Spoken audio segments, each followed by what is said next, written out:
Hello, today I'm showing you my American notes.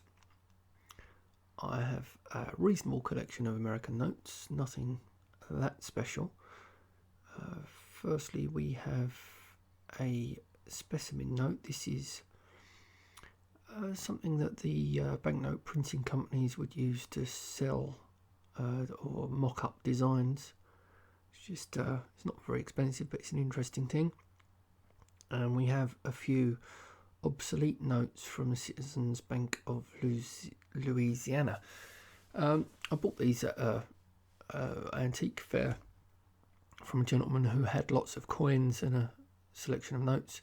I didn't know at the time that this $100 bill is forgery, but it's contemporary forgery. It's actually worth more than the original. And I only know that because I posted it on a forum and someone drew my attention to some of the cross-hatching on it.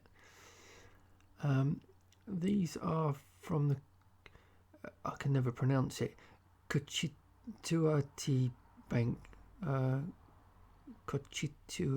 Bank.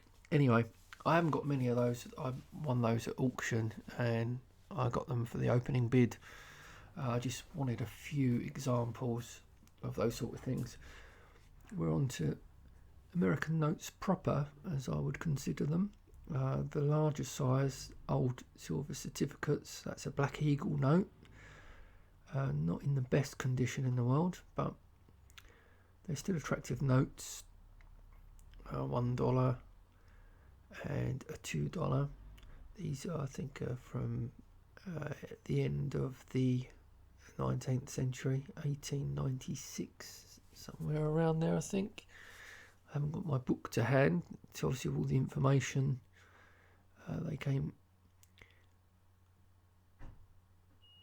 I think you can get various different signatures on some of these notes. I don't collect signatures for American notes. I just have a type collection. Just want an example of each of the designs. And that's one of my favourite notes, the wood chopper. Bought that off a gentleman on the forum, and a gold certificate. You could take that into the bank and exchange it for gold coins at the time. Not the best condition again, but it's a nice example, and one of the most attractive notes that America ever produced, the educational series, $1 silver certificate. Which I bought from a dealer in the UK. I've been wanting to get the $2 and the $5 as well. They're expensive notes though, and it's hard to collect these sort of things in the UK. It's difficult enough in America, but here you rarely see them. And then we have fractional banknotes.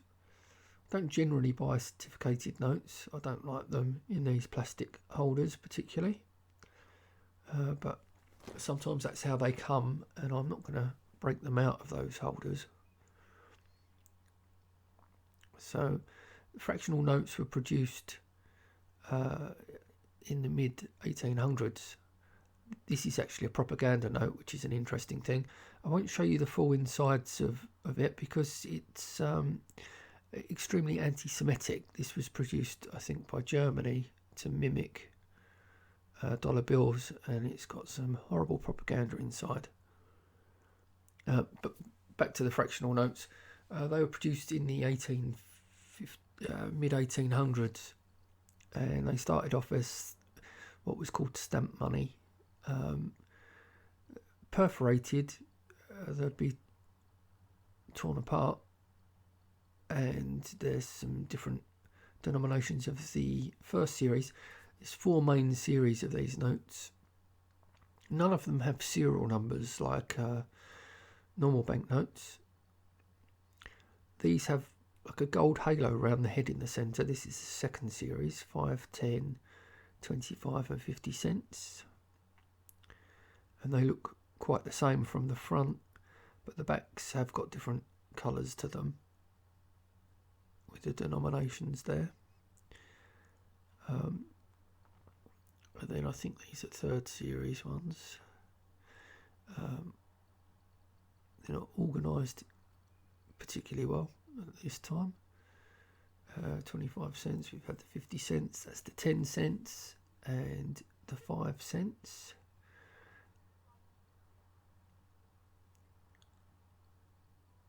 Not sure if the camera's picking this up too well. That one's got a couple of pinholes in it. I like to have them without pinholes and without tears, but sometimes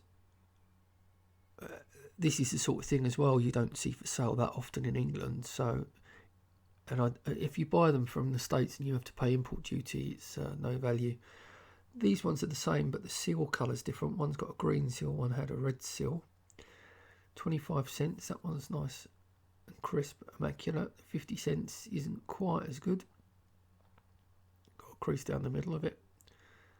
And they've got kind of thread in the paper, different colour threads in this paper. It's quite attractive paper.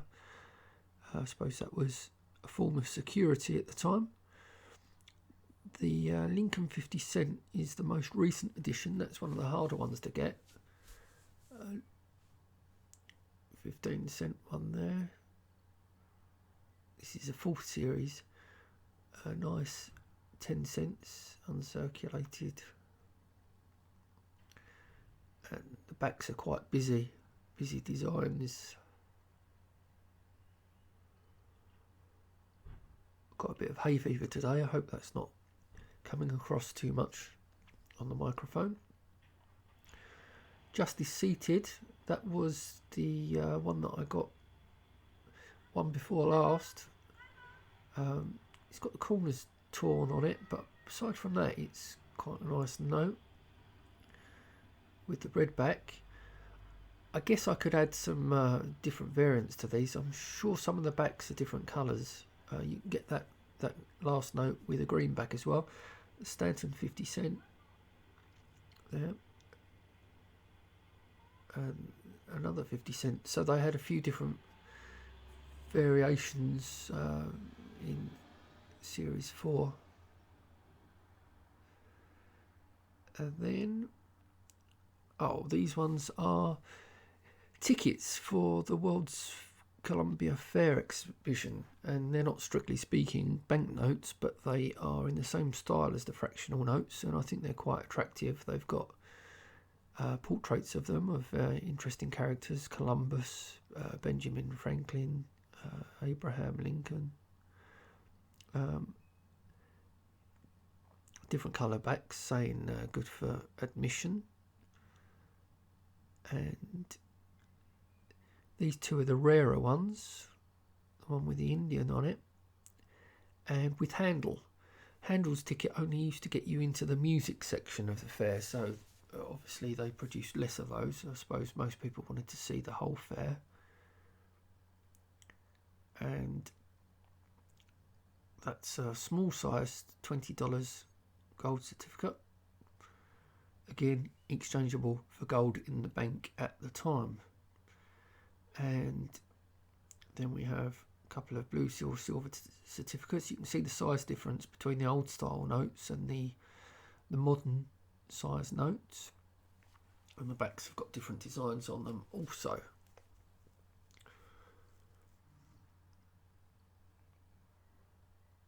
So when I was in America, I noticed that these seals come in different colours. These are blue seal notes.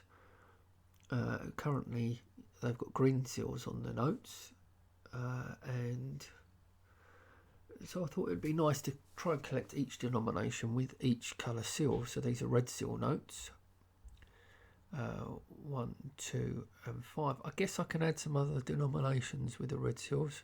I know that there's definitely a red seal 100 possible, and that's got what's known as a funny back. That's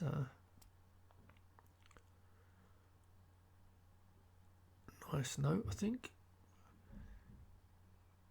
And then we had these yellow seals were produced during the war for payment of American soldiers overseas. And the idea being that if the money supply got corrupted by the Germans, they could just cancel the yellow seal notes. They were identifiable.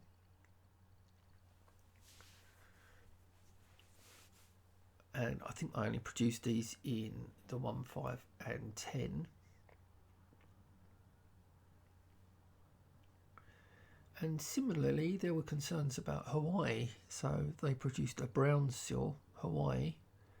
It says Hawaii on the front of it, and there's a 1, a 10, 20. They've also did a 5, so I need to pick up the 5 at some stage if I come across one. And on the back, overprinted with Hawaii. Again, something not overly common in England. I suppose most of the ones which are over here are in people's collections. And on to standard notes. When I was in America, they were just transitioning between the small head notes and the larger head notes. So I wanted to collect one of each.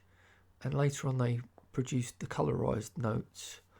And I happened to go on holiday to Las Vegas as the colorized notes were out, and managed to pick those up. They're quite nicely done, I think. Better than the plain old notes, but you can see there's some design features been added on each different stage.